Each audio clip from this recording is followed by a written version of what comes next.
আসসালামু আলাইকুম।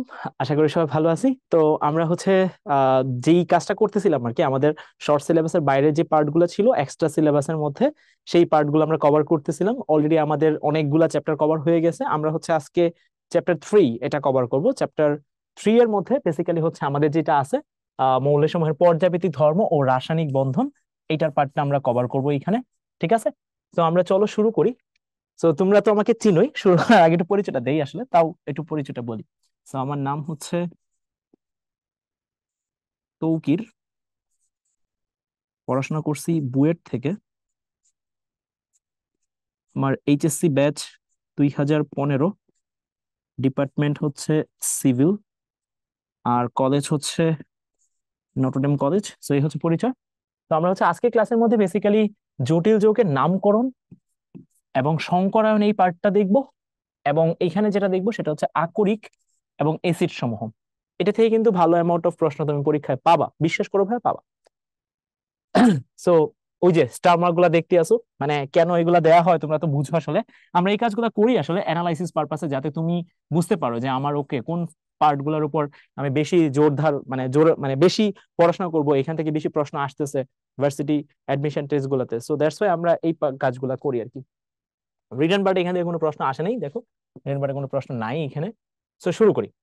তো জটিল যৌগের নামকরণ পড়ার আগে তোমাকে কিছু জিনিসপত্র একটু ফোকাস করতে হবে। সেই ফোকাস করার কি কি লাগবে সেটা আমি তোমাকে একটু বলে দিচ্ছি, দেখো। তো ফার্স্টে লিগ্যান্ডের সংখ্যা, এটা খুবই একটা ইম্পর্টেন্ট জিনিস। লিগ্যান্ডের সংখ্যা যদি তোমার 2 হয় তাহলে হবে ডাই, 3 হলে হবে ট্রাই। ওই যে আমরা জৈব যৌগের নামকরণে যেটা পড়ছিলাম ওই নিয়মই। ধরো ক্লোরিন আছে 2টা, তাহলে ডাইক্লোরো বলতাম। তারপর ধরো ব্রোমিন আছে 3টা, তাইলে তাহলে কি বলতাম সেটাকে ট্রাই ব্রোমো বলতাম। তারপর ধরো ক্লোরিন আছে 4টা, যেরকম কার্বন টেট্রাক্লোরাইড CCl4, মনে পড়ে তোমাদের এটা? ধরো আমি এখানে লিখলাম CCl4, এখানে কিন্তু আমরা বলতাম এটাকে কার্বন টেট্রাক্লোরাইড। কারণ কি এখানে কয়টা আছে? 4টা আছে, দ্যাটস ওয়াই এটাকে আমরা কি বলতাম? কার্বন টেট্রাক্লোরাইড বলতাম, কারণ এখানে 4টা ক্লোরিন আছে। তো ওই জিনিসটাই আর কি, ডাই, ট্রাই, টেট্রা, পেন্টা, হেক্সা, হেপ্টা, এরকম আর কি। ওকে, পরে যে জিনিসটা আসতেছে সেটা আচ্ছা তার আগে এটা একটু জানা উচিত না যে ভাই লিগ্যান্ড জিনিসটা কি? লিগ্যান্ড জিনিসটা কি? লিগ্যান্ড জিনিসটা যারা জোড়ায় জোড়ায় ইলেকট্রন দান করে। যারা জোড়ায় জোড়ায় ইলেকট্রন দান করে, যারা জোড়ায় জোড়ায় ইলেকট্রন দান করে তারাই বেসিক্যালি লিগ্যান্ড। সো এটা আমি মাথায় রাখলাম। ওকে। ওকে, সো লিগ্যান্ড নর্মালি তার মানে কি? বেসিক্যালি এখানে কি থাকবে বলতো? এখানে আমরা এটা বলতাম যে লিগ্যান্ড যদি হয় তাহলে তার মধ্যে বেসিক্যালি লোন পেয়ার থাকতে হবে। সো এটা আমরা বলতে পারো ligand basically lone pair containing. মানে তুমি যদি কোথাও লিগ্যান্ড দেখো তার মানে সেখানে লোন পেয়ার মোটামুটি ভাবে শিওর থাকায়। আচ্ছা, দেখো যেরকম এখানে কিছু লিগ্যান্ড তোমার সামনে আমি নিচ্ছি। দেখো এই যে অ্যামিন, এটা লিগ্যান্ড, এখানে লোন পেয়ার আছে। পানির ক্ষেত্রে সেটাকে আমরা বলি অ্যাকুয়া। তারপর সায়ানাইডের ক্ষেত্রে আমরা বলি সায়ানো, এটা বলি। মানে নামের মধ্যে আমি সায়ানাইড থাকলে সেটাকে আর আমরা সায়ানাইড বলি না, নামের মধ্যে তখন সেটাকে বলি সায়ানো। তারপরে দেখো কার্বনিল গ্রুপের ক্ষেত্রে আমরা কি বলতেছি? CO। তারপর এখানে দেখো ক্লোরিন গ্রুপের ক্ষেত্রে বলতেছি ক্লোরো। এই নামগুলো কিন্তু খুবই ইম্পর্টেন্ট, মনে রাখতে হবে আমার, নাহলে কিন্তু ঝামেলায় পড়ে যাবো। হ্যাঁ, মনে রাখতে হবে, বেশ ভালো করে মনে রাখতে হবে। তারপর বাকিটা হ্যালোজেনের ক্ষেত্রে এই যে ব্রোমিন, আয়োডিন, এগুলো মনে রাখতে হচ্ছে। তাহলে লিগেন্ডের সংখ্যার উপর বেসিস করে বেসিক্যালি ডাই, টাই, টেট্রা, পেন্টা এরকম হবে। আর পরেরটা বেসিক্যালি কি, লিগ্যান্ডের নাম অনুযায়ী amine, Aqua, cyano, carbonyl, chloro, bromo, iodo, এরকম। আচ্ছা, এবার কেন্দ্রীয় পরমাণুর নাম এটা যদি দেখো, কেন্দ্রীয় পরমাণু বেসিক্যালি এখানে কে থাকবে জানো? কেন্দ্রীয় পরমাণু থাকবে এখানে তোমার যে ডি ব্লক নামে একটা ব্লক আছে না, ডি ব্লক, SPDF। ওই ডি ব্লকের যে অবস্থান্তর ধাতুগুলো আছে সেগুলা নর্মালি অবস্থান্তর যে মৌলগুলো আছে, সেই মৌলগুলো আমরা সাধারণত এখানে নিয়ে থাকি, অবস্থান্তর মৌলগুলা। ওকে। সো এখন আমার এখানে কাহিনীটা আয়নের সংখ্যা রোমান সংখ্যা অনুসারে দিব। রোমান সংখ্যা মানে ধরো যদি 2+ থাকে, আমি একটু পরে দেখাচ্ছি, সবই দেখাবো। যদি 2+ থাকে তাহলে দিব 2 আয়নের সংখ্যা। যদি 3+ থাকে তাহলে দিব রোমান সংখ্যায় 3, লাইক এরকম। আমরা কিন্তু এই যে এরকম দিব, 2 থাকলে আয়নের মান এইভাবে 2 লিখবো। অথবা ধরো 3 আছে, তাহলে আমরা 3 দিব হচ্ছে এইভাবে রোমান হরফে। সো এটা যেন মনে থাকে, এটা যেন ভুল না করি আমরা, হ্যাঁ। সো আমার কিন্তু রোমান হরফে দিতে হবে। তারপর একাধিক লিগেন্ড যুক্ত থাকলে ইংরেজি নামের আদ্যক্ষরের ক্রম অনুসারে, এটা কিন্তু ভালো করে খেয়াল রাখতে হবে। আমরা কিন্তু ইংরেজি নামের আদ্যক্ষর মানে হচ্ছে অ্যালফাবেটিক অর্ডার ফলো করব। মনে রাখবা আমরা কিন্তু এই জায়গাটায় অ্যালফাবেটিক অর্ডার ফলো করব, সবসময় মনে রাখবা অ্যালফাবেটিক অর্ডার। ধরো ওই যে আমরা পড়তাম না, ধরো একটা গ্রুপের মধ্যে জৈব যৌগের নামের মধ্যে তোমাকে যদি বলা হয় যে ধরো অ্যামিন গ্রুপ আছে, NH2 গ্রুপ আছে, তারপর ধরো ক্লোরিন গ্রুপ আছে, তারপর ধরো ব্রোমিন গ্রুপ আছে, মানে এরকম তিনটা আছে, হ্যাঁ। তখন তুমি যদি নামকরণ করতে চাও তাহলে তিনটার মধ্যে তুমি কোনটাকে আগে লিখবা? দেখো এটার নামকরণ শুরু হচ্ছে কি দিয়ে? এ দিয়ে। এটা কি শুরু হচ্ছে বলো তো ভাইয়ারা? সি দিয়ে। আর এটা কি দিয়ে শুরু হচ্ছে? বি দিয়ে। তাহলে সবার আগে কোনটা লিখবা? আমি যদি নাম্বারিং করে দিই, এখানে নাম্বারিং করে দিই, এটাকে তুমি লিখবা হচ্ছে একে, মানে সবার ফার্স্টে আগে লিখবা এটাকে। তারপর লিখবা হচ্ছে এই যে এইটাকে, মানে ব্রোমিনটা আগে লিখবা, মানে ব্রোমোটা আগে লিখবা। তারপর লিখবা হচ্ছে ক্লোরো। এই যে অ্যালফাবেটিক অর্ডার বা এই যে আদ্যাক্ষরের ক্রমানুসারে এটা ফলো করতে হয়। আচ্ছা, এখানে আরেকটা কথা আছে, তৃতীয় বন্ধনীর আগের অংশ, মানে আমরা আসলে কমপ্লেক্স কম্পাউন্ডকে থার্ড ব্র্যাকেট দিয়ে প্রকাশ করি, এবং পরের যে শেষের অংশটা আছে, শেষের অংশটার মধ্যে শেষে লিখতে হবে। মানে তৃতীয় বন্ধনীর পরের অংশটা শেষে লিখতে হবে, আর আগের অংশটা আগে লিখতে হবে। এবার আমি তোমার কিছু এক্সাম্পল দেখাবো, এখানে খুব চমৎকার কিছু এক্সাম্পল আছে, আমি তোমার সেই এক্সাম্পল করে দেখাবো। সবার ফার্স্টে যে এক্সাম্পলটা দেখাবো, সবার ফার্স্টে আমি যদি দেখাই এটা দেখাবো, ও সরি, আমরা যদি দেখাই আহ এই যে এটা দেখাবো, এখানে কিছু ক্যাটায়ন আমরা নেই, ক্যাটায়ন সবই ক্যাটায়ন। এই যে এটা ফার্স্টে দেখাই, Cu অ্যামোনিয়া 4 2+। আমি একটা পেজ অ্যাড করি, তাহলে তোমার জন্য ইজি হবে। দেখো আমি কম্পাউন্ডটা লিখি, তাহলে বুঝতে সুবিধা হবে। ওগুলো পরে মিলাই নিবা, তোমরা জাস্ট মিলাই নিবা। আচ্ছা, ধরো Cu অ্যামোনিয়া 4, তারপর হচ্ছে এইখানে 2+। ওকে, তো এটার নামটা কি লিখবো? খেয়াল করো ভালো করে। তুমি একটু আগে যে নিয়মটা পড়ছিলা, নিয়মটার মধ্যে ফার্স্টে কি ছিল? যদি 4 হয় লিগ্যান্ডের সংখ্যা, তাহলে তোমাকে কি বলতে হবে? টেট্রা বলতে হবে। তাহলে তুমি ফার্স্টে কি বলবা? এখানে টেট্রা। টেট্রা আছে 4টা, লিগ্যান্ড কয়টা আছে? 4টা আছে। তাহলে এখানে দেখো 4টা আছে, তাহলে ফার্স্টে আমরা কি বলবো? টেট্রা। টেট্রা 4টা আছে, তাই 4টা বললাম। এবার এখানে লিগ্যান্ড কি আছে? এটা অ্যামিন। অ্যামিনকে আমরা বলি হচ্ছে, খেয়াল করে দেখো, অ্যামিনকে আমরা কি বলছিলাম? অ্যামিন। আসলে স্পেলিং যখন লেখা হয় তখন অ্যামিন লেখা হয়, ঠিক আছে? তাহলে টেট্রা অ্যামিন, টেট্রা অ্যামিন, লিগ্যান্ডের সংখ্যা, লিগ্যান্ডের নাম। এরপরে কি লিখবো? এরপরে দেখো কি আছে, এখানে কপার আছে, এখানে কপার লিখবো, ঠিক আছে? তারপর এখানে লিখবো কপার, কপার। এবার আমরা একটা কাজ করি, এইখানে এইখানে কপারের যে জারণ মানটা আছে সেটা বের করি। খেয়াল করে দেখো ভাইয়ারা, এটার জারণ মান এখানে আছে +2। কেন ভাইয়া? কারণ এখানে অ্যামোনিয়ার জারণ মান 0, কারণ এটা নিরপেক্ষ যৌগ। আর তাহলে এই যে চার্জটা আছে সেটাই তার জারণ মান, তাহলে এটাই তার জারণ মান কপার। এখন এটা কি লিখতে হয়? আয়নটা শিখাইছিলাম, আয়নটা কিসে লিখতে হয়? রোমান হরফে। আয়নের সংখ্যা রোমান হরফে লিখতে হয়। তাহলে এখন এখানে কি লিখবো? কপার, ব্র্যাকেটে লিখবো 2, এই যে এইভাবে 2, তারপর লিখবো এইখানে আয়ন, আয়ন। এই যে দেখো ভাইয়া, এটা লিখে ফেলছি, দেখো টেট্রা অ্যামিন কপার 2 আয়ন, ঠিক আছে? সো এই যে দেখো একটা এক্সাম্পল কিন্তু আমার হয়ে গেল। এটা হচ্ছে ভাইয়া আমরা লিখছি যেটা, সেটা হচ্ছে তোমার ক্যাটায়নের জন্য। কার জন্য লিখছো ভাইয়া? ক্যাটায়ন। এটা কিন্তু আমরা লিখছি হচ্ছে ক্যাটায়নের জন্য, ঠিক আছে? তাহলে জিনিসটা কি দাঁড়ালো? Tetra amine copper 2 ion. এখন তোমাকে যদি আমি জিনিসটা ব্রিফ করি, এই টেট্রা কেন দিছো ভাইয়া? টেট্রা দিছো 4টা লিগ্যান্ড আছে তাই। তারপর অ্যামিন কেন দিছো? কারণ এখানে লিগ্যান্ডটা আছে হচ্ছে অ্যামোনিয়া। আর কপার কেন দিছো? কারণ এখানে তোমার সেন্ট্রাল অ্যাটম কপার আছে। 2 কেন দিছো ভাইয়া? কারণ তার জারণ মান ছিল 2, জারণ মান ছিল 2, তাই আমরা এভাবে লিখছি। তাহলে আমরা আরেকটা এক্সাম্পল এখান থেকে চুজ করি। ধরো এই যে এটা লিখলাম, এটা এটা যদি লিখি, ঠিক আছে? তো আমরা যদি এইখানে এই এক্সাম্পলটা ফলো করি, দেখো আমি এই পাশে লিখি, না এখানে লিখি এক্সাম্পল 2, Zn, তারপর হচ্ছে অ্যামোনিয়া। আমরা কিন্তু এখনো ক্যাটায়ন পড়তেছি, হ্যাঁ। তারপর এইখানে হচ্ছে তোমার 2+। তাহলে এটার নামটা কি হবে? খুবই সহজ, আগের মতোই। তাহলে ফার্স্টে 4-এর জন্য কি লিখবো? টেট্রা। অ্যামিনের জন্য লিখবো অ্যামিন, মানে অ্যামোনিয়ার জন্য লিখবো অ্যামিন। তারপর লিখবো কি? Zinc, ZINC। এটার জারণ মান যদি বের করো, এটা হবে তোমার +2। আর এটার জারণ মান কত ভাইয়া? 0, কারণ এটার +2 আছে, তাহলে এটা 2ই হবে। ব্র্যাকেটে কি থাকবে? 2 আয়ন, আয়ন। দেখো ভাইয়া, এটার নামটা কিন্তু এটাই লেখা হয়েছে, দেখো tetra amine zinc 2 ion, tetra amine copper 2 ion. ঠিক আছে, আচ্ছা এবার আমরা একটু ক্যাটায়নের বাইরে থেকে এসে এইটা একটু চিন্তা করি, এই যেটা Ni NH3 6 তারপর 2 প্লাস। হ্যাঁ, তাহলে এখন দেখো এটা একটু করি, এক্সাম্পল 3টা করি। এক্সাম্পল 3, Ni নিকেল অ্যামোনিয়া 6, তারপর এইখানে হচ্ছে তোমার 2 প্লাস। তাহলে এটার নামটা কি হবে? এখানে যদি নামটা লেখো ভাইয়েরা, তো নামটা কি দাঁড়াবে? নামটা কি হবে? হেক্সা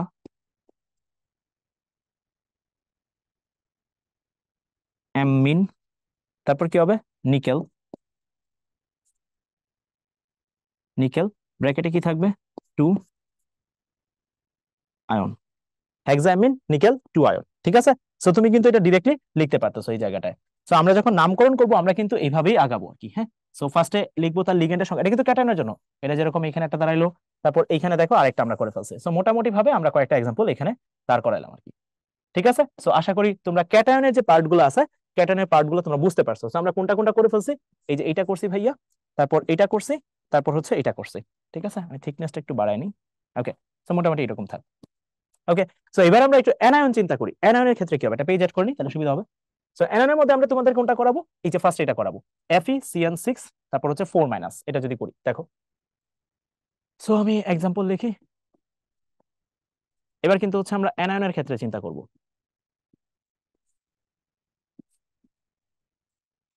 FeCN6 4 মাইনাস। তাহলে এইবার নামটা কি হবে? আগে 6 আছে, তাহলে হেক্সা, এই 6 থাকলে কি হয়? হেক্সা। ঠিক আছে, ওকে হেক্সা। তারপর সায়ানাইড গ্রুপের জন্য সায়ানো। এবার যখন এটা অ্যানায়ন হবে তখন এবার আর আয়রনকে আমি আয়রন, যেরকম জিঙ্কের ক্ষেত্রে লিখছিলাম জিঙ্ক, তারপর লিখছিলাম কপারের ক্ষেত্রে কপার, এখন এটা লিখবো না। যদি অ্যানায়ন হয়ে যায় তখন এটার সাথে ATE যুক্ত করে দিব, মানে আয়রনের সাথে আয়রন ফেরাম। তো এখন আর ফেরান বলবো না, এখন একে বলবো ফেরেট। ঠিক আছে, এই যে দেখো এটাকে আমরা তখন বলতেছি কি ফেরেট, FeRRATE ফেরেট। তাহলে এখানে কি বলবো? হেক্সা সায়ানো ফেরেট ব্র্যাকেটে। এবার একটু খেয়াল করো, এখানে তার জারণ মান লিখতে হবে। জারণ মানটা কত আসে দেখো, আমরা জারণ মানটা তোমার বের করে দিই, তুমি বুঝবা জারণ মানটা বের করা কোনো ব্যাপারই না, কোনো ব্যাপার না। তাহলে এখানে এটা চার্জ কত ভাইয়া? -6। তাহলে এটার জারণ মান তুমি বের করবা এক্স। তাহলে অঙ্কটা করে ফেলি চলো, এক্স -6 ইকুয়াল -4। তাহলে এখান থেকে তুমি দেখো খুব সহজেই কিন্তু তুমি এক্স এর ভ্যালুটা পাওয়া যাচ্ছ। এক্স এর ভ্যালুটা কত হচ্ছে? +2 হয়ে যাচ্ছে। তাহলে দেখো এক্স এর ভ্যালু তুমি পেয়ে গেছো। তাহলে এখন ফেরেট ব্র্যাকেটে কি লিখবা? 2। এবার এখানে কি লিখে ফেলবো লাস্টে? আবার আয়ন লিখে ফেলবো, হেক্সা সায়ানো ফেরেট, তারপর ব্র্যাকেটে 2 আয়ন। দেখো বুঝছো কিনা? হেক্সা কেন নিছি ভাইয়া? হেক্সা নিছি হচ্ছে ভাইয়া কারণ এখানে লিগেন্ড আছে 6টা। সায়ানাইড কেন নিছেন ভাইয়া? কারণ এখানে লিগেন্ড আছে সায়ানাইড। ফেরেট কেন নিছেন? কারণ এখানে আমার আয়রন ছিল। আর 2 কেন নিছেন? কারণ এখানে জারণ মান কত ছিল তার? +2 ছিল, দ্যাটস ওয়াই এটা হয়েছে। তাহলে অ্যানায়নের ক্ষেত্রে কি করতে হয়েছে? ATE 8 বা ATE অ্যাড করতে হবে, এটা তোমাকে অ্যাড করতে হবে। সো এটা তোমাকে ভালো মনে রাখতে হবে, যখন তুমি অ্যানায়ন চলে আসবে তখন তোমাকে এটি অ্যাড করতে হবে। দ্যাটস দ্য বেসিক থিং, যে তুমি যখন অ্যানায়নের ক্ষেত্রে নামকরণ করবে তখন এটা করতে হবে। এবার দেখো আমরা এটা করি। ধরো আমি এই যে FeCN6 3 মাইনাস এটা যদি করি, ধরো এটা করলাম,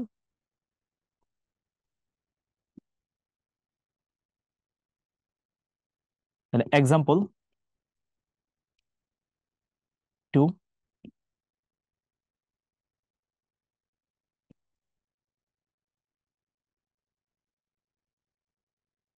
এটা ধরো 3 মাইনাস দিলাম।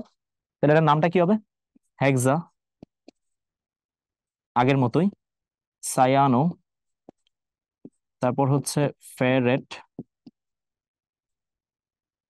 ফেরেট এখানে ব্র্যাকেট, এখানে 3 আয়ন।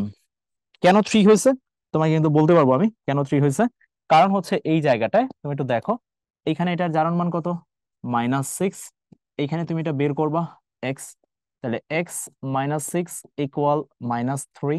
তাহলে এখান থেকে কিন্তু তুমি খুব সহজে এটা বের করে ফেলবা, এক্স ইকুয়াল কত আসবে? +3।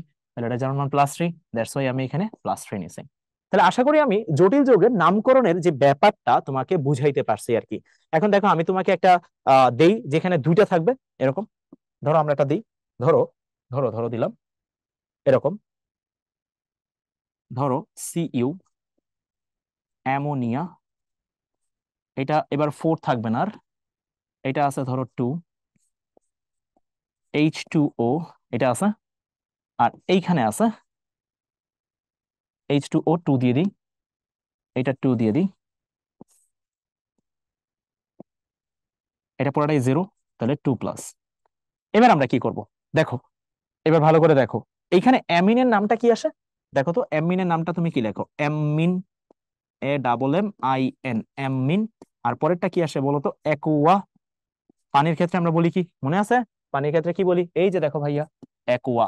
আমি অনেক সময় এটাকে ফান করে আকুয়া বলি, একই জিনিস, অ্যাকুয়া আকুয়া যাই বলো, মানে তোমার ক্ষেত্রে পানির ক্ষেত্রে আকুয়া বলতে হবে বা অ্যাকুয়া বলতে হবে। এখন তোমাকে কিছু জিনিসপত্র খেয়াল করতে হচ্ছে, খেয়াল করে দেখো, এখানে অ্যালফাবেটিক অর্ডার ফার্স্ট একটা এ, এখানেও ফার্স্ট একটা এ। এবার দেখো তুমি কোনটাকে ফলো করবা, তাহলে তুমি বলবো ভাই দুইটাই তো এ হয়ে গেছে, এবার আমি কি করবো তাহলে এখন, এবার যদি দুইটা সেম হয়ে যায় দেখতে হবে পরের মধ্যে সেকেন্ড লেটারের মধ্যে কোনটা আগে আসে। তাহলে সেকেন্ড লেটারের মধ্যে তুমি যদি চিন্তা করো ভাইয়া, সেকেন্ড লেটারের মধ্যে এখানে আছে তোমার এম, এখানে আছে কিউ, কোনটা আগে আসে, এম আগে আসে, তাহলে অবশ্যই এমিন আগে লিখবো। তাহলে এখন কি লিখবো, ডাই, ডাই এমিন। তারপর কি লিখবো, ডাই অ্যাকুয়া। তারপর কি লিখবো, কপার, কপার, COPPER, কপার। তারপর দেখো এটার জারণ মান কত ভাইয়া, 0, এটারও জারণ মান কত ভাইয়া, 0, চার্জ হচ্ছে +2, তাহলে এখানে লিখবো 2, তারপর এখানে লিখবো তোমার আয়ন। ঠিক আছে, তাহলে দেখো হয়ে গেছে কিন্তু, ডাইঅ্যামিন, ডাইঅ্যাকোয়া, কপার 2 আয়ন। আশা করি বুঝতে পারছো জিনিসটা। যদি এরকম দুইটা সিনারিও চলে আসে তখন তোমাকে কিন্তু এভাবে ডিল করতে হবে। ওকে, তো এখন দেখো আমার এখানে পার্টে ছিল জটিল যৌগের নামটা, সো আমার নাম কিন্তু বের করে ফেললাম। এবার আসলে সংকরণের পার্টটা কিভাবে ডিল করবো আমরা। তো দেখো সংকরণের পার্টটা আমরা কিভাবে ডিল করি, তো আমি তোমাকে একটু গ্রাফিক্যালি একটু বোঝানোর চেষ্টা করি, তাহলে তোমাদের বুঝতে একটু ইজি হবে আই গেস। এটা দিয়ে করি। তো ধরো এখানে একটা টেবিল আনলাম, মোটামুটি একটা আইডিয়া পাবা, এটা টানলাম, ওকে, তারপর এটা টানলাম, বেশি বাঁকা হয়ে গেছে, মোটামুটি হয়েছে, টানলাম, মোটামুটি বুঝছো তো আর কি, টানি আর কি, ধুমধাম ধুমধারাক্কা, জিও খিলাড়ি বাহে বাহে। ওকে, তো এবার আবার টানতে হবে, টানলাম এখানে একটা, এইখানে একটা টানলাম, এইখানে একটা টানলাম। আচ্ছা, তো এবার তোমাদেরকে একটু বুঝাই জিনিসটা, ধরো ভালো করে দেখো, ধরো আমার কাছে এরকম আছে, আমি কয়েকটা এক্সাম্পল তোমাকে করাবো, FeCN6, এইখানে দিলাম ধরো FeCN6 এর উপরে 3- আছে, আবার দেখো 4- আছে, এই দেখো 3-, এই দেখো আবার কি আছে 4-। আমি একটা দুইটা দেখাবো, খুব বেশি দেখাবো না, এখানে তুমি বুঝবা। এটা ধরো আমি দিলাম 4-। এখন এখানে লিগেন্ড কয়টা আছে ভাইয়া বলো তো, তুমি বলবো ভাইয়া লিগেন্ড আছে 6টা। লিগেন্ড কয়টা আছে, 6টা। মনে রাখবা, লিগেন্ড যদি 6টা হয় তাহলে সংকরায়ন বেসিক্যালি দুইটা জিনিস হইতে পারে, sp3d2, এটা হইতে পারে, অথবা যেটা হইতে পারে D2sp3, এটা হইতে পারে। যদি লিগেন্ড 6টা হয় তাহলে সংকরায়ন দুইটা হইতে পারে। ওকে, তাহলে এবার সংকরায়ন দুইটা থেকে যে কোনো একটা হবে, তাহলে আমি এখানে লিখলাম sp3d2 অথবা D2sp3 হতে পারে 6 হলে, কারণ এখানে দেখো এস একটা পি তিনটা, 3 আর 1 4, আবার 2 6, 2 আর 1 3 আর 3 6, তাহলে 6টা হয়েছে। এবার এখানে কোনটা সংকরায়নটা আসবে আমার এখানে, তো আমরা যেটা করবো এই জায়গাটা, যে এখানে আমার 6টা লিগেন্ড আছে না, এখানে লিগেন্ডটা কিরকম, এখানে লিগেন্ডটা হচ্ছে সায়ানাইড, এটা শুরুটা কি দিয়ে বলতো, কার্বন দিয়ে শুরু, এই যে দেখো কার্বন দিয়ে শুরু। যদি কার্বন দিয়ে শুরু কোনো একটা লিগ্যান্ড পাওয়া যাও তুমি, যদি তুমি দেখো তোমার প্র্যাকটিক্যাল লাইফে তুমি কোনো একটা লিগ্যান্ড পাইছো যেটা কার্বন দিয়ে শুরু, ঠিক আছে, যখনই তুমি দেখবা একটা লিগ্যান্ড কার্বন দিয়ে শুরু, সেটাকে তুমি বলে ফেলবা SFL, মানে সেটাকে আমরা বলি হচ্ছে স্ট্রং ফিল্ড লিগ্যান্ড, মানে শক্তিশালী ক্ষেত্রীয় লিগ্যান্ড, তুমি যদি একদম খাস বাংলা করো আর কি, স্ট্রং ফিল্ড লিগ্যান্ড। তো স্ট্রং ফিল্ড লিগ্যান্ড হলে সংকরায়নটা ডি দিয়ে স্টার্ট, মনে রাখবা, ডি দিয়ে স্টার্ট হবে। এটা একটা মোটামুটি একটা একটা আইডিয়া তোমাদের সাথে আমি শেয়ার করলাম, আমি জানি না তোমরা বুঝছো কিনা। তাহলে দেখো এটা যদি ডি দিয়ে স্টার্ট হয়, তাহলে এখন আমার সংকলনের মধ্যে দুইটা জিনিস আছে, একটা আছে এস দিয়ে শুরু আর একটা আছে ডি দিয়ে শুরু, তাহলে এখন তুমি কোনটাকে নিবা, sp3d2 এটাকে নিবা, না এটা নিবো না, তাহলে D2sp3 এটাকে নিবো। ওকে নাইস, তাহলে কিন্তু সংকলন পেয়ে গেলাম। সংকলন কি পাইলা, D2sp3। এবার আসো এটা শেপ, শেপটা হচ্ছে অক্টাহেড্রাল, অক্টাহেড্রাল, অক্টাহেড্রাল, তুমি এটা জ্যামিতিক শেপে পাইছিলা, অক্টা হেড্রল, ঠিক আছে। সো এখানে তুমি কিন্তু পায়ে গেলা অক্টাহেড্রলের বাংলা কি, অষ্টস্থলকীয়। তাহলে এটার শেপটা কিরকম, অক্টা হেড্রাল, ঠিক আছে। এটার বাংলা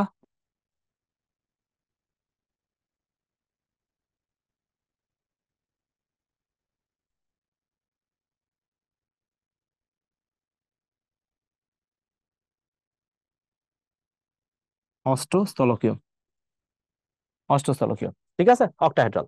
ওকে, সো এটা পেয়ে গেলাম, এটা মোটামুটি বুঝলাম। এখন দেখো তো আমি যদি এইটাই তোমাকে দিই আবারও, Fe H2O6, এখানে দিলাম এবার 3+। এখন তুমি আমার বলো, এখানে 6টা আছে, তাহলে হয় sp3d2 হবে, নাহলে d2sp3 হবে। এটা কি ধরনের লিগ্যান্ড, সি দিয়ে শুরু হয়েছে? না, শুরু হয় নাই। H2O, লিগ্যান্ডটার নাম কি? H2O। এটা কি ধরনের লিগ্যান্ড? এটা ভাইয়া এসএফএল না ডব্লিউএফএল, মানে স্ট্রং ফিল্ড লিগ্যান্ড না উইক ফিল্ড লিগ্যান্ড, কোনটা হবে? তুমি বলবো ভাই এটা তো সি দিয়ে শুরু হয় নাই, তাহলে এটা আমার এসএফএল না, তাহলে এটা ডব্লিউএফএল। তাহলে সংকরণ শুরু হবে এস দিয়ে, কারণ এসএফএল হলে ডি দিয়ে শুরু হয়, তাহলে ডব্লিউএফএল হলে এস দিয়ে শুরু হবে। তাহলে এটা সংকরণ কি হবে? sp3d2। কেন ভাইয়া? কারণ সন্নিবেশ সংখ্যা স্টিল 6 আছে, আমার সন্নিবেশ সংখ্যা স্টিল 6ই আছে। ওকে, এটা গেল। এবার এবার দেখো আমি আরেকটা করি, ঠিক আছে। ধরো আমি তোমাকে বললাম NiCO4, ঠিক আছে। আচ্ছা, এটা আমি একটু পরে করি, করতেছি এটা।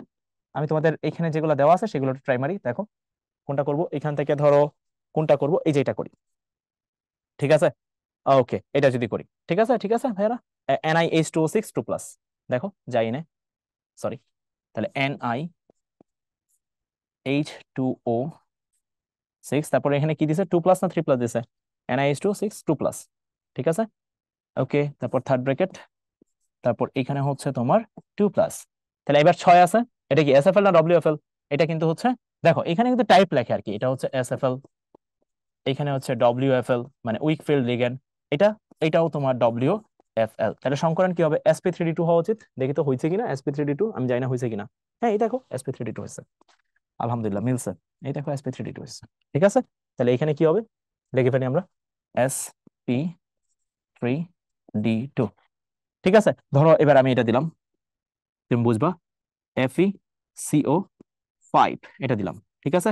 তাহলে এখানে এটা কি সি, সি দিয়ে শুরু হয়েছে, দেখো লিগ্যান্ডটা সি দিয়ে শুরু হয়েছে, তাহলে কি হবে? এসএফএল, এসএফএল। এখন 5 হলে সংকরণ কি কি হইতে পারে? 5 হলে সংকরণ sp3d, এটা হইতে পারে, আবার DSP3 হইতে পারে। এখন তোমার লিগ্যান্ডটা কি, এসএফএল না ডব্লিউএফএল? তুমি বলবো ভাইয়া এটা তো এসএফএল লিখছেন আপনি, তাহলে এখানে ডি দিয়ে শুরু হবে, তাহলে sp3d হবে না, তাহলে সংকরণ কি হবে? DSP3 হবে। আশা করি বুঝাতে পারছি। এবার ধরো NiCO4, এবার এটার ক্ষেত্রে এটা কিন্তু হচ্ছে এসএফএল, এসএফএল। তাহলে এসএফএল 4 হলে কি হইতে পারে?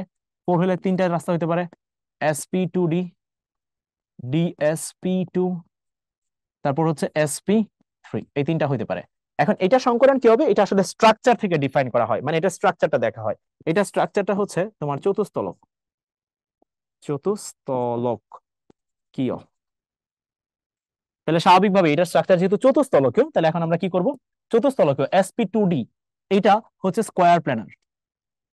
স্কোয়ার প্ল্যানার তোমরা বুঝো কিনা? বর্গাকার সমতলীয় স্কোয়ার প্ল্যানার। ইভেন তো ভাইয়া এই ডিএসপি2 হচ্ছে স্কোয়ার প্ল্যানার, ডিএসপি2 কি স্কোয়ার প্ল্যানার। তাহলে স্বাভাবিকভাবে এটা বাদ যাবে, এটাও বাদ যাবে, তাহলে sp3 যে পড়ে থাকবে তাকে আমি নিয়ে নিব।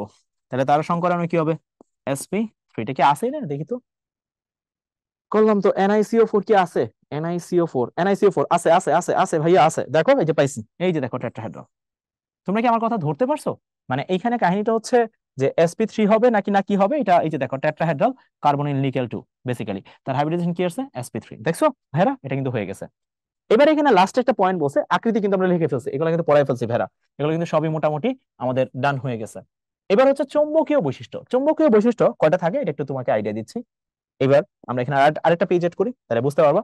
চৌম্বকীয় বৈশিষ্ট্য দুইটা আছে, একটা হচ্ছে এখানে দেখো FD, আর হচ্ছে পি লিখছে, দেখছো কিনা জানি, ও সবই পি লিখছে। এখানে ফেরোম্যাগনেটিক আছে, ডায়াম্যাগনেটিক আছে, আবার আছে বেসিক্যালি প্যারাম্যাগনেটিক, ঠিক আছে। চৌম্বকীয় বৈশিষ্ট্য তিনটা থাকে, একটা হচ্ছে ফেরো, একটা থাকে হচ্ছে ফেরোম্যাগনেটিক, একটা থাকে প্যারাম্যাগনেটিক, আর একটা থাকে তোমার ডায়াম্যাগনেটিক। তিনটা ম্যাগনেটিক প্রপার্টিস থাকে, ঠিক আছে।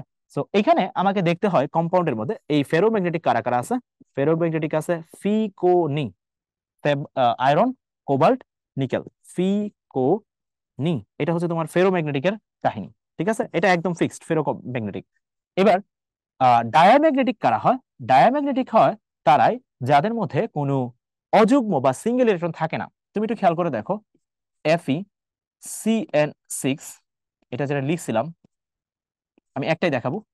এটা যে লিখছিলাম 3 এটা সংকরায়ন ছিল হচ্ছে D2sp3। তাহলে ডি দুইটা থাকবে, এস একটা থাকবে, পি তিনটা থাকবে। এখানে আয়রনের জারণ মান হচ্ছে 3+। ঠিক আছে, তাহলে আমরা আয়রনের ইলেকট্রনিক স্ট্রাকচারটা একটু আঁকি। Argon 3d6 4s2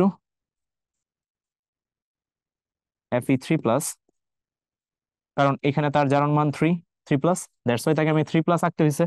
argon 3d5 4s0। কেন? কারণ তিনটা ছাড়ছে। এবার ডি অরবিটালের যদি চেহারাটা আঁকো, এখানে এই যে এই ডি অরবিটালের চেহারা যদি আঁকো, ডি অরবিটালের ঘর থাকে 5টা, তারপর থাকে হচ্ছে এস অরবিটাল, তারপর থাকে তোমার পি অরবিটাল। ঠিক আছে, এবার আমরা ঘরগুলাকে জাস্ট অ্যাড করে দিব। চলো অ্যাড করে দিই।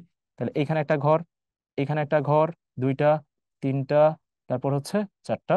পি অরবিটালের ঘর হচ্ছে তিনটা, একটা, দুইটা, তিনটা। ওকে, খেয়াল করো, ডি তোমার দুইটা লাগবে। এটা কিন্তু হচ্ছে 3d, আর এটা হচ্ছে তোমার 4s, এটা হচ্ছে তোমার 4p। ডি দুইটা লাগবে, ইলেকট্রন আছে ডিতে 5টা। তাহলে 5টা ইলেকট্রনকে এখানে বসাও। তাহলে এক, ডি দুইটা লাগবে, ডি দুইটা ফাঁকা থাকবে। তাহলে 1 2 3 4 5, এই যে এরকম বসবে। ডি 5টা, ডি দুইটা ফাঁকা আছে, এই দেখো ডি দুইটা ফাঁকা নিলাম। আর একটা এস লাগবে, আর কি লাগবে? 3টা পি লাগবে। এই দেখো ভাইয়া, সরি, এখানে দেখো, ওটা টান দিয়ে চলে আসছিল। এই দেখো ডি দুইটা গেছে, একটা, দুইটা, তিনটা, চারটা, 5টা, 6টা। তাহলে এটা সংকরণ কি আসছে? D2। আচ্ছা, একটু ভালো করে লিখি, এটা মুছে দিই মাঝখানে, এটা এভাবে লেখা হয়। তাহলে এখানে কি লেখা হবে? ডি দুইটা লাগতেছিল, তাহলে D2sp3। এই যে হচ্ছে তার সংকরায়ন চলে আসছে, D2sp3। সো এবার একটু খেয়াল করে দেখো তো, এইখানে তুমি একটু খেয়াল করে দেখো ভাইরা, কোনো অযুগ্ম ইলেকট্রন কি আছে? তুমি যদি এটা চেহারাটা দেখো, কোনো অযুগ্ম ইলেকট্রন কি আছে? তুমি বলবা হ্যাঁ ভাইয়া, আমি না এখানে এটা একটা অযুগ্ম ইলেকট্রন দেখতেছি। এই যে ভাই, একটা অযুগ্ম ইলেকট্রন দেখতেছি আমি। এই যে দেখো, একটা অযুগ্ম ইলেকট্রন আছে, মানে সিঙ্গেল ইলেকট্রন যেটাকে আমরা বলি। আনপেয়ার্ড, আনপেয়ার্ড ইলেকট্রন কয়টা আছে? একটা আছে। তাহলে এটা অবশ্যই ডায়াম্যাগনেটিক হবে না। ডায়াম্যাগনেটিক হবে না। যদি অযুগ্ম ইলেকট্রন থাকতো, অযুগ্ম ইলেকট্রন মানে না থাকতো, মানে সবই ফিল আপ, ধরো এটা নাই, তাহলে সেটা ডায়াম্যাগনেটিক হবে। মানে চেহারাটা কিরকম হবে যদি তোমাকে চিন্তা করা হয়, তুমি যদি বলো, তাহলে ধরো এরকম। আমি যদি নিই এটাকে, তাহলে ধরো 1 2 3 4। যদি এটা ডায়াম্যাগনেটিক হয়, তাহলে এটা চেহারাটা হবে এরকম, এই যে এরকম। এটা ডায়াম্যাগনেটিক, এটা কিন্তু ডায়াম্যাগনেটিক। ঠিক আছে, আর এই যে দেখো অযুগ্ম ইলেকট্রন আছে, তাহলে এটা তুমি দেখো, এখানে দেখো, আমি তোমাকে একটু দেখাই। FeCN6 3-, তোমরা দেখো, এই দেখো FeCN6 3- কই আছে, এই দেখো, এটা কি দেওয়া হয়েছে? প্যারাম্যাগনেটিক। কারণ এখানে সিঙ্গেল ইলেকট্রন আছে, তাহলে সিঙ্গেল ইলেকট্রন থাকলে সেটা প্যারাম্যাগনেটিক, সিঙ্গেল না থাকলে সেটা ডায়াম্যাগনেটিক, সিম্পল হিসাব। তাহলে এখানে সিঙ্গেল ইলেকট্রন আছে না নাই? আছে। তাহলে এইখানের এই কম্পাউন্ডটা, এই যে এই কম্পাউন্ডটা, এটা হচ্ছে প্যারাম্যাগনেটিজম শো করবে, প্যারাম্যাগনেটিক।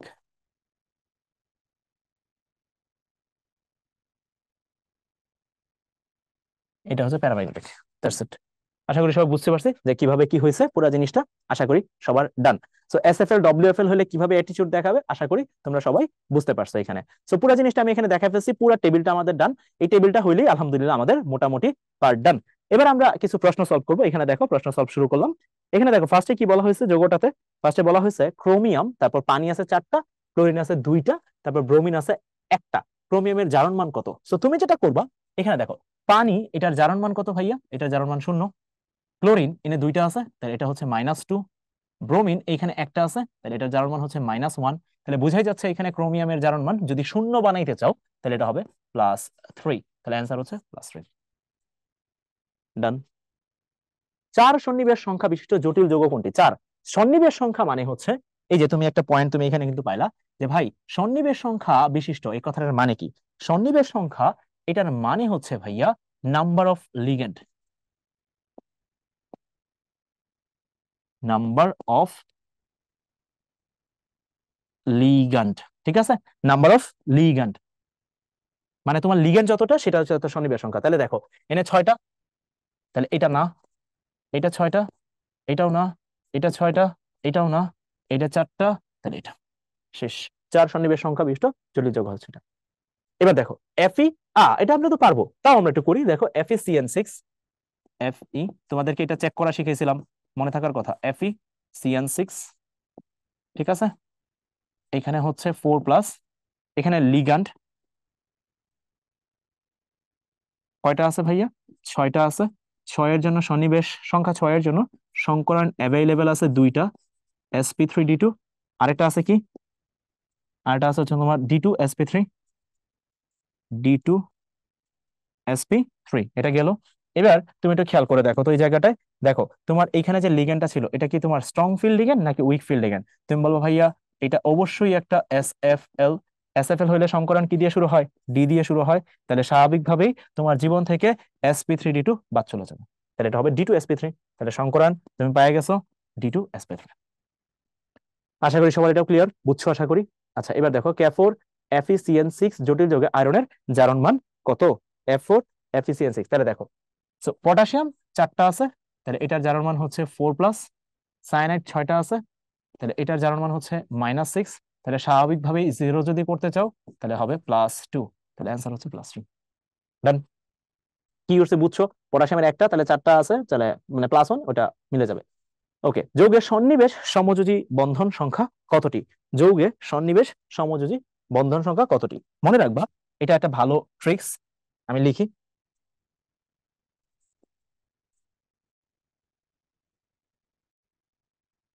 সন্নিবেশ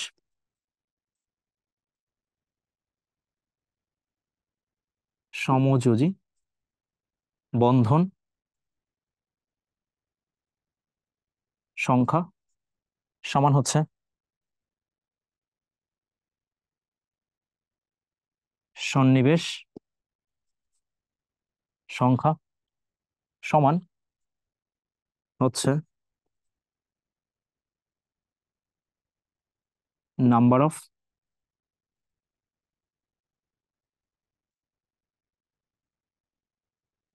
লিগ্যান্ড। তাহলে এখানে কি দাঁড়ালো? সন্নিবেশ সমযোজী বন্ধন সংখ্যা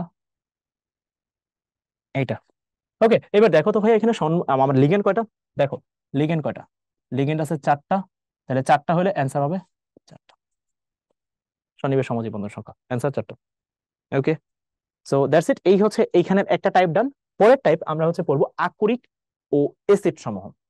এবার এই টাইপ নিয়ে একটু কথাবার্তা বলি। এই টাইপে ভাইয়া আসলে সত্যি কথা বলতে তোমাদেরকে আসলে আমি কিভাবে বলবো, এই টাইপ আসলে পুরোটাই একটু তোমাকে মনে রাখতে হবে, কারণ এখানে জিনিসগুলা একটু ঝামেলাদায়ক। মানে আমরা তো সবাই জানি যে ধরো তোমাকে ছোটবেলা থেকে কিন্তু বলা হচ্ছে সোডিয়াম ক্লোরাইডের সংকেত, মানে খাবার লবণের সংকেত সোডিয়াম ক্লোরাইড। এখন কিন্তু তোমার কাছে এটা বিরক্ত লাগতেছে না, কারণ তুমি আসলে ছোটবেলা থেকে দেখে দেখে অভ্যস্ত হয়ে গেছো, ঠিক আছে। কিন্তু এইখানের এই টাইপে তুমি দেখবা কিছু আনকমন জিনিসপত্র পাবা, আনকমন ইন সেন্স যেগুলো আমরা সচরাচর বা ডেইলি লাইফে কম দেখি আর কি। সো এখানে জিনিসপত্রগুলো একটু মনে রাখতে হবে। দেখো কোনটি সোডা ফেলসপার, এখন এটা একটা আকরিক। এখন তুমি যদি আকরিকের এই সংকেতটা ভালো করে না জানো তাহলে কিন্তু আমার জন্য প্যারা হয়ে যাবে। মানে সোডা ফেলসপার জিনিসটা কিরকম সেটা যদি তুমি দেখতে চাও তাহলে কিন্তু তোমাকে একটু সাবধানে ডিল করতে হবে। মানে আকরিকের পুরা যে পার্টটা আছে এটা আমাকে তোমাদের প্র্যাকটিস বুক বা আদার স্টাফ যেগুলো আছে ওইখানে কিন্তু এটা দেওয়া আছে আর কি। তোমরা দেখছো কিনা জানি না, আকরিকের কিছু পার্ট দেওয়া আছে। সোডা ফেলসপার হচ্ছে সোডিয়াম অক্সাইড, অ্যালুমিনিয়াম অক্সাইড এবং 6 মোল সিলিকন ডাইঅক্সাইড, এটাকে বলা হয় সোডা ফেলসপার। ওকে, ম্যাগনেসিয়াম ফসফেট এটা বেসিক্যালি হচ্ছে এই যৌগটা আমি তোমাকে একটু আইডিয়া দিতে পারবো। ম্যাগনেসিয়াম দেখো Mg, ম্যাগনেসিয়াম, তারপর হচ্ছে PO4 3- ফসফেট, ঠিক আছে। তো এটার ব্যালেন্সি কত ভাইয়া? এটার ব্যালেন্সি হচ্ছে 3। ম্যাগনেসিয়াম গ্রুপ 2 এর, এটা হচ্ছে 2।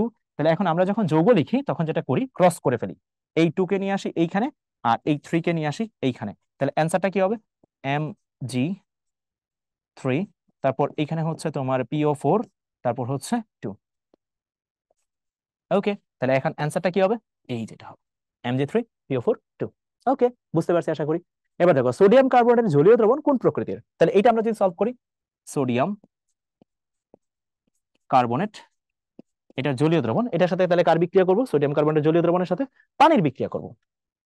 পানির বিক্রিয়া করব, জাস্ট পানির বিক্রিয়া করব।